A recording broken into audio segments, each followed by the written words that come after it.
Aquí iniciamos.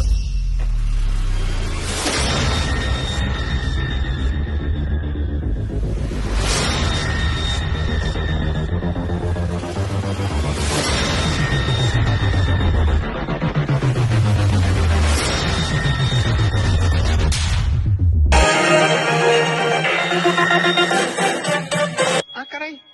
Eso sí me interesa. Si lo pillo por la calle dice, si lo pillo por la disco dice.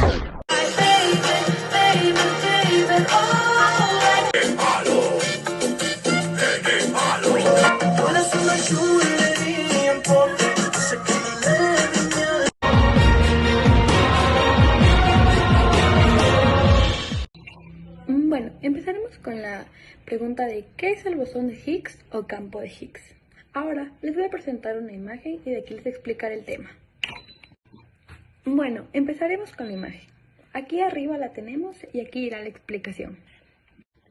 Bueno, como vemos en la imagen de aquí, tenemos a quien es Peter Higgs, el cual quiso explicar el origen de la masa. En torno a esta partícula se genera un campo que lleva el mismo nombre, el cual es el campo de Higgs, bosón de Higgs, o algunos lo llaman la partícula de Dios, dentro de la cual las distintas partículas que ingresan van adquiriendo masa. Como tal, el bosón de Higgs no ha sido todavía comprobado empíricamente, pero gracias a dos complejos experimentos realizados por la CERN, que es la Organización Europea de la Investigación Nuclear, lograron identificar la existencia de una partícula elemental que tiene casi las mismas características de aquel bosón, y este puede explicar el origen del universo y de la vida. Esto quiere decir que es un acercamiento a comprobar el experimento de Peter Higgs. Bueno, aquí les voy a explicar que sin masa el universo sería totalmente diferente. Esta teoría tiene su origen en 1964, aunque fue descubierta en Suiza en el 2012.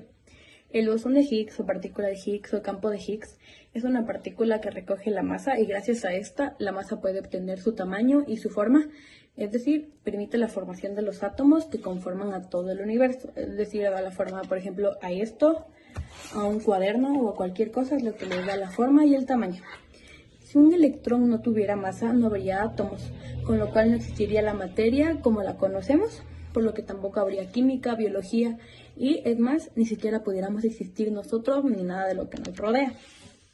El futuro es hoy, ¿oíste, viejo? Aplicaciones de campo de Higgs. En el momento que sepamos de qué forma totalmente se puede usar el bosón de Higgs, con toda la información necesaria, la partícula puede avalar otras teorías y modelos, también como la supersimetría, aunque también cerraría las puertas de otras líneas de investigación. Al momento de conocer la física de partículas, esto ayudará a sí mismo a desentrañar algunos misterios de la materia oscura y representarán la mayor parte del universo de la que no se sabe mucho. Una de las aplicaciones a futuro podrían ser viajar a través de la luz. Los fotones que no tienen masa y viajan a la velocidad de la luz, entonces si se consigue manipular el bosón de Higgs para permitir que un objeto no tenga masa, se podría alcanzar esta velocidad. Otra de las aplicaciones sería que al estudiar el bosón de Higgs se podría encontrar o formar un agujero negro. De esta hay muy pocas posibilidades, pero igualmente es una opción no descartada. Otra de las aplicaciones podría ser que se podría crear gravedad artificial y en diferentes planetas o satélites naturales como por ejemplo la Luna se podría viajar más fácilmente y contar con centros espaciales para un mejor estudio de estos. Como sabemos, tenemos que dejar en cuenta que el bosón de Higgs o el campo de Higgs es una teoría que se sigue estudiando hasta el día de ahora y no se encuentra una respuesta totalmente para entenderla, así que todas esas aplicaciones se podrían aplicar a futuro. Para entender de mejor manera este tema, vamos a citar un ejemplo y explicar cómo es que mediante ciertos experimentos se puede llegar a observar el bosón de Higgs.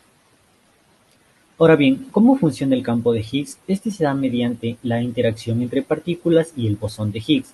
El bosón de Higgs son las partículas que forman parte del campo de Higgs y son las que ayudan a que las otras partículas obtengan su masa. Pero el bosón no es quien le proporciona la masa a la otra partícula, sino que esta masa se la gana mediante la interacción. Por ejemplo, si tenemos un protón dentro del campo de Higgs, este protón va a tener una interacción y un roce con el bosón de Higgs. Mientras mayor sea el roce, el protón ganará más masa y viceversa. Pero ojo, un dato sumamente importante es que no todas las partículas que estén dentro del campo de Higgs van a llegar a obtener masa, como es el caso de los fotones. En el caso de los fotones, estas partículas, por más que estén en rozamiento, por más que estén en intercambio de energía con el bosón, no llegarán a obtener masa alguna. Vamos a citar un ejemplo claro con el fin de entender mejor este tema. Supongamos que tenemos una habitación vacía y dentro de esta habitación vacía está contenido el campo de Higgs. Entonces una persona entra a la habitación. Conforme esta persona vaya avanzando, va a tener interacción y cambio de energía con el campo y con el bosón. Mientras mayor sea el rozamiento, la persona irá engordando más y por ende ganará mayor masa. Pero como se dijo anteriormente, la masa que esta persona ha ganado no es porque el bosón le ha proporcionado la masa, sino porque se ha habido un intercambio entre partículas y un intercambio de energía. Vamos a explicar ahora cómo funciona el método para lograr observar el bosón de Higgs. En el lado izquierdo tenemos una foto del colisionador. Este colisionador forma parte del Centro de Investigaciones Nucleares Europeas. Gracias a este colisionador se pueden chocar partículas y observar cómo es su interacción con el campo de Higgs. Ahora bien, en la primera imagen podemos evidenciar una muestra en miniatura del colisionador, el cual vamos a explicar paso por paso cómo es que este funciona. Primero que nada hay que aclarar que en el colisionador de partículas solo se utilizan protones de hidrógeno y cuenta con 3 fases. La primera fase la podemos evidenciar en la imagen número 2. Aquí dentro de esta fase los protones de hidrógeno son impulsados con un cañón electromagnético en forma rectilínea hasta llegar a una base circular en donde sufren su primer acelerón. Una vez hecho esta fase, inicia la fase 2, que la podemos evidenciar en la imagen 3. Dentro de la segunda fase, los protones son trasladados hacia otra base circular. Dentro de esta base circular son cargados magnéticamente y son impulsados hasta alcanzar cierta velocidad para que estén listos a salir hacia el anillo colisionador.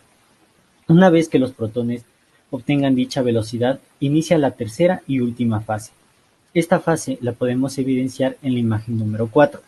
Como podemos ver, observamos el anillo colisionador y este a su vez tiene 2 entradas, una por la izquierda y otra por la derecha. En este caso, los protones son insertados tanto por las 2 entradas con el fin de que tengan direcciones contrarias y así exista la colisión. Ahora bien, dentro de este último transcurso, los protones son acelerados aún más con el fin de alcanzar la velocidad de la luz mediante imanes, para que la colisión sea más exitosa. Pero eso no llega ahí. Alrededor del anillo, en diferentes puntos, existen los supercargadores. Estos supercargadores ayudan a detectar el punto de colisión, ya sea en cualquier lado, porque hay que tener en cuenta que la colisión puede ser tanto al inicio como al fin. La colisión es indeterminada. Entonces, al momento en que los protones chocan entre sí, gracias a los supercargadores, se puede observar cómo es que se da el choque entre estos y se puede observar que los protones se dividen en diminutas partes mucho más pequeñas, lográndose observar así el bosón de Higgs. Esta información vale millones.